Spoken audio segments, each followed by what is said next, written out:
HarperCollins presents Surviving the Storms by the Rnli with Nikki Gervin, read by Tim Bruce and Lucy Tregear. Chapter 1. A Leap of Faith. Mark Criddle, Torbay, 2008. The wind was howling, and the rain was lashing Rnli Torbay lifeboat station as I looked at my watch. Almost 7 o'clock. I put down my cup of tea, turned my gaze away from the darts on the television, and looked out at the window. It had been wild outside all day. Screaming gales were tearing through the usually calm Horseshoe Bay, whipping the waves up high, frothy and white even before they crashed against the shore. Yet despite this, the radio in the station had been quiet, and I couldn't see anything on the horizon. So I allowed my mind to wander onto more domestic matters. I wonder if that drying is finished yet. Since my children, Marston 4 and Maitland 7, had arrived, my wife, Melanie, and I were constantly overwhelmed by the amount of washing that 2 small boys managed to create. In the winter months, I forever found myself drying piles of wet clothes in Bricks and Marina's laundrette, next door to the lifeboat station. Grabbing my pager and zipping up my jacket, I battled against the wind back to the laundrette and reached into the dryer I'd filled 20 minutes earlier. Still wet, I tutted. Pushing the door firmly shut, I turned to sit on a bench opposite the dryers, but before my bottom had time to hit the seat, my pager jolted to life. It was Ken James, the Deputy Launching Authority for Torbay, calling for an immediate launch.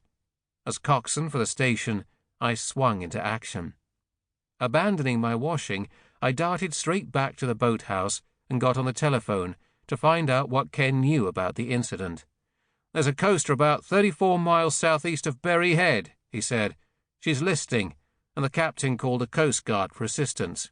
"How many crew on board?" I asked. 20 in total, we think," he said. Berry Head was a coastal headland and the southern boundary of Torbay in Devon. The Ice Prince, a 6,395 gross-ton Greek-registered vessel, was carrying timber down the English Channel from Sweden through to Egypt. She'd been caught by the gale-force winds and strong waves, and was now tilting on her side, her cargo shifting the more she leaned. So far, so straightforward, I thought. As dramatic as it sounded, it wasn't particularly uncommon.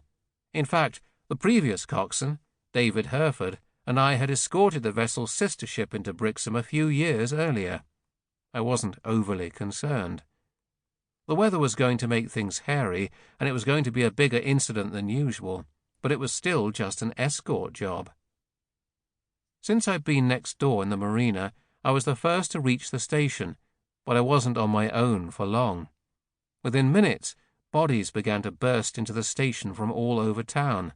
Before I knew it, there were 13 volunteers at the station, all ready and raring to go. The fact that the weather was so wild getting them even more excited than usual. They knew that any job in these conditions would be a challenge, and challenges were what we trained for. We'd been asked to launch our 7-class lifeboat, the Alec and Christina Dykes, and stand by at the scene with a less powerful Tyne-class lifeboat from Rnli Salcombe following behind us. I looked round at the 13 assembled crew members, faces excited and expectant, and sighed inwardly.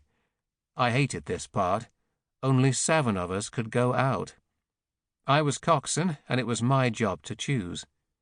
As a full-time mechanic with 20 years in the Rnli, I had often joked about being made coxswain, but I never really expected it to happen. When David retired and I was asked to step into his shoes, I couldn't believe my luck. Even 2 years on, I had to pinch myself occasionally. I loved having responsibility for my crew, my lifeboat, and the people we were sent to help, but I never enjoyed picking who to take out. Every single one of those volunteers had dropped everything to get down to the station and get on our boat. They'd left jobs, partners, and children without a second thought. They were all willing to risk their own lives to help others. Just like myself, when I'd started volunteering, they all wanted Sample complete. Ready to continue?